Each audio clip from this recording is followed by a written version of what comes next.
Akashvani presents Morning News.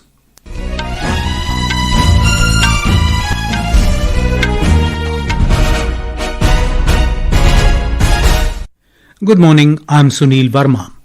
The headlines. India announces concessional line of credit of 4,000 crore rupees for Bhutan to fund energy projects. Bihar Assembly election registers historic highest ever voter turnout of 66.91%. Counting of votes to take place on Friday. Home Minister Amit Shah says perpetrators of Delhi blast to face full wrath of investigating agencies. Holds security review meetings in Delhi. President Droupadi Murmu to hold bilateral talks with President Duma Boko of Botswana in Gaborone today. And Public Service Broadcasting Day being observed today. India announces a concessional line of credit of 4,000 crore rupees for Bhutan to fund energy projects. The announcement was made while Prime Minister Narendra Modi held a meeting with the King of Bhutan, Jigme Khesar Namgyel Wangchuk in Thimphu yesterday. The two leaders exchanged views to further enhance and strengthen bilateral ties. They also held discussions on regional and global issues of mutual interest. Both the leaders also jointly inaugurated the 1,020 megawatt Punatsangchu 2 hydroelectric project, a milestone in energy partnership between India and Bhutan. They also witnessed exchange of 3 MOUs in the field of renewable energy, mental health services and healthcare to further strengthen bilateral cooperation. Today, on the second day of his visit, Prime Minister Modi will be participating in Kal Chakra Empowerment Ceremony being organized at Changlimitang Stadium in Thimphu. We have more from our correspondent. The festival is a 3 days of Kal Chakra empowerment, a complex and extensive ritual in Tibetan Buddhism that grants empowerment, conferring the power to undertake specific meditative practices for achieving enlightenment. The Kal Chakra initiation symbolizes the union of time, cosmos and human experience. Kal Chakra empowerment ceremony is being presided over by His Holiness J. Khenpo. Alongside the Global Peace Prayer Festival, there will be an exhibition of Kal Chakra art and artifact as well as scholarly seminars on Kal Chakra. On Tuesday, with participation of Prime Minister of India Narendra Modi on celebration of the 70th birthday celebration of the 4th King of Bhutan, Drugyalpo Jingme Singye Wangchuk, friendship between Bharat and Bhutan is strengthened. With signing of MOUs in connectivity, education and health sector and approving INR 4,000 crore in line of credit to Bhutan, this will further foster the friendly bond between two nations. Shweta Singh, Akashvani News, Thimphu. Polling in Bihar Assembly elections has concluded with a historic highest ever voter turnout of 66.91%. The polling was held in 2 phases on 6th of November and 11th of November for all 243 assembly constituencies. Talking to reporters in New Delhi, the Chief Election Commissioner Gyanesh Kumar said that the voters of Bihar have created history in independent India. He said in all the elections that took place since 1951, the highest voting percentage was recorded in 2025, which is approximately 66.9%. The voters of Bihar have created history in independent India. This election witnessed the highest voter turnout since 1951, with nearly 66.9%. Not only that, our mother, daughters and sister showed their faith in Election Commission by recording the highest ever female turnout of 71%. These transparent and peaceful elections in Bihar have set an example for the entire country. The Election Commission has always stood with the voter. It always has and always will. Our correspondent reports that one of the most remarkable aspects of this election was the enthusiastic participation of women voters who turned out in larger numbers than men. The two-phase assembly elections witnessed an unprecedented level of participation from voters across urban and rural areas, marking a new milestone in Bihar's electoral history. The first phase registered over 65% polling, while the second phase recorded around 69% voting. Bihar also recorded the highest ever female voter turnout in its history. The turnout of male voters was 62.8% and the female voters was 71.6%. No major incident of violence or booth capturing was reported during both both the phases, and polling remained completely peaceful. For the first time, 16 delegates from 6 countries, namely South Africa, Indonesia, Thailand, Philippines, Belgium, and Colombia, witnessed the poll proceedings as part of the International Election Visitors Program this year. The counting of votes for all 243 assembly constituencies will take place on 14th November, during which the electoral fate of over 2,600 candidates will be known. With Dharmendra Rai, this is Anand Kumar for Akashvani News, Betia. Union Home Minister Amit Shah has said that everyone involved in Delhi blast incident will face the full wrath of investigating agencies.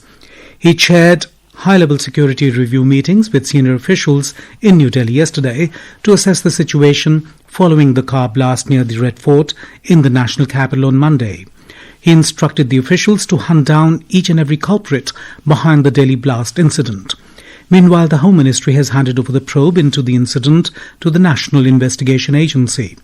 Delhi Police has registered a case under various sections of the Unlawful Activities Prevention Act, UAPA, Explosives Act and Bharatiya Nyaya Sanhita. Delhi Metro Rail Corporation has informed that Lal Killa metro station will remain closed due to security reasons. It said that all other stations are functional as normal. The Red Fort will also remain shut for visitors till tomorrow. The security agencies have recovered significant quantities of explosives in the raids conducted at multiple locations in Delhi NCR and Pulwama. Sources said that during the raids carried out on the 9th and 10th of this month in Haryana's Faridabad, agencies have confiscated almost 3,000 kilograms of explosives along with detonators, timers and other bomb-making material. Sources also said that it is believed to have led the suspect to act in the Delhi bomb incident under mounting pressure. It added that a major attack has been averted, credited to pan-India alertness and coordinated crackdown on suspect modules. Due to the prevailing security situation in the national capital, security measures at Delhi Airport have been strengthened, leading to longer than usual security screening times. In a passenger advisory, Delhi International Airport Limited, DIAL, urged travellers to plan their journeys accordingly and arrive well in advance at the airport to avoid any last-minute inconvenience.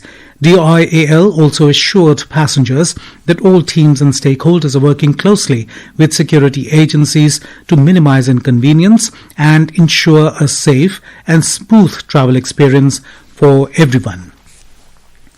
This is Akashvani giving you the news. For quick news updates round the clock, follow us on our X handle at AIR News Alerts. And for details of stories and more, log on to our website www.newsonair.gov.in and download News on AIR app. President Droupadi Murmu will hold bilateral talks with President Duma Boko of Botswana and Gaborone today. They will discuss and explore new avenues for enhancing bilateral cooperation in areas such as trade and investment, technology, energy, agriculture, health, pharmaceuticals, defense and people-to-people ties. Our correspondent covering the visit has the details. India-Botswana relations are marked by shared democratic values, mutual respect, and close cooperation across multiple sectors. Capacity building has been one of the strongest pillars of this partnership. Almost 750 professionals, students, civil servants, and defense personnel from Botswana have been trained in India in the last 10 years. The trade relations have traditionally been dominated by the diamond and gem sector. India would now look to diversify into other sectors. Botswana's Vision 2036 document also aims to diversify its economy to become a high-income society. This leads to promising opportunities for collaboration in sectors like healthcare, mining, digital banking, medical tourism, among others. India has also been engaging with Botswana for Project Cheetah. During President's visit, select cheetahs to be sent to India will be released into a quarantine facility, marking Botswana's symbolic donation of cheetahs to India. Manish Shiva, Akashvani News, Botswana.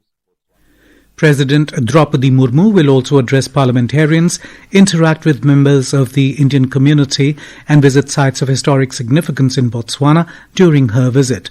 Several dignitaries from Botswana will also call on her.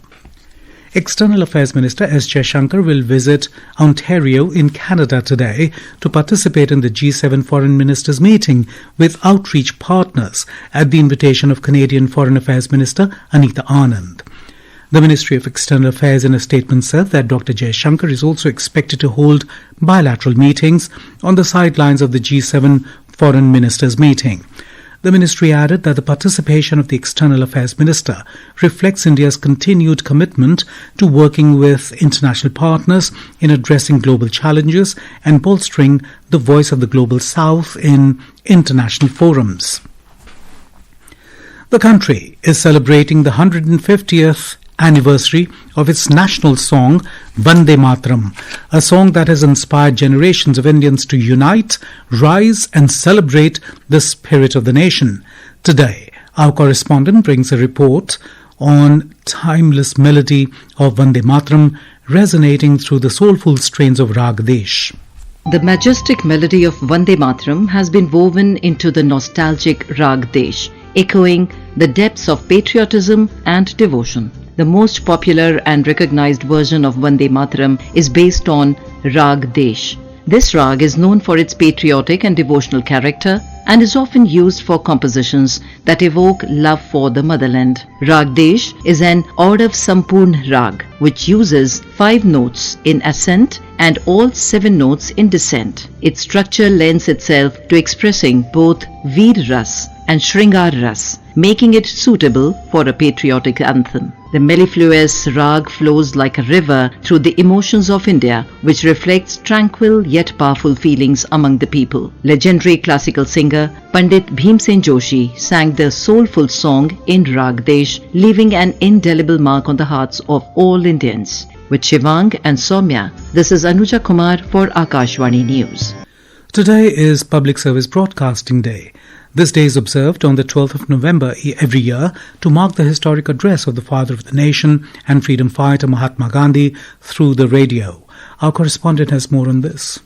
Red Letter Day in the history of broadcasting, father of the nation Mahatma Gandhi paid his first and only visit to the broadcasting house in New Delhi on this day in 1947. Mr. Gandhi addressed the grief-stricken Indians displaced from Pakistan and staying in Kurukshetra through a special broadcast during the country's festival Deepavali. Freedom fighter Rajkumari Amrit Kaur also accompanied him during the visit. The studio and broadcasting house was arranged in the style of his daily prayer meetings. On the next day, Hindustan Times featured the headline, Mahatma Gandhi described radio as an example of miraculous power. Subsequently, Mr. Gandhi's daily prayer meetings in Birla House began to be recorded, and these recordings are preserved till this day in the Prasar Bharati archives. In the year 2000, then Union Minister for Information and Broadcasting, Sushma Swaraj, announced that every 12th of November would henceforth be observed as Public Service Broadcasting Day. Since then, Akashvani has been celebrating the occasion every year with special programs and events. With Raisuddin and Rishu, Adarsh for Akashvani News, Delhi. And now for a look at today's newspapers, it's over to Shagun Chopra. Thank you, Sunil. From Pulwama to Faridabad, Red Fort blast probe focuses on terror web is the top headline in Hindustan Times. Delhi blast toll hits 13. Pulwama doctor likely sole car occupant. Headlines The Hindu. Record 69% turnout caps Bihar phase 2 polls. Women voters outnumber men, reports The Asian Age. Prime Minister Modi's Bhutan visit focuses on connectivity, border infrastructure and clean energy cooperation, writes The Pioneer. And finally, as Delhi AQI turns severe for the first time this year, Grab 3 has been enforced in NCR, writes The Times of India. And with that, it's back to you, Sunil. Thank you, Shagun. And now, before we end the bulletin, the headlines once again. India announces concessional line of credit of 4,000 crore rupees for Bhutan to fund energy projects. Bihar Assembly election registers historic highest ever voter turnout of 66.91%, counting of votes to take place on Friday. Home Minister Amit Shah says perpetrators of Delhi blast to face full wrath of investigating agencies. Holds security review meetings in Delhi. President Droupadi Murmu to hold bilateral talks with President Duma Boko of Botswana in Gaborone today, and Public Service Broadcasting Day being observed today. And with that, we end the morning news. Have a nice day.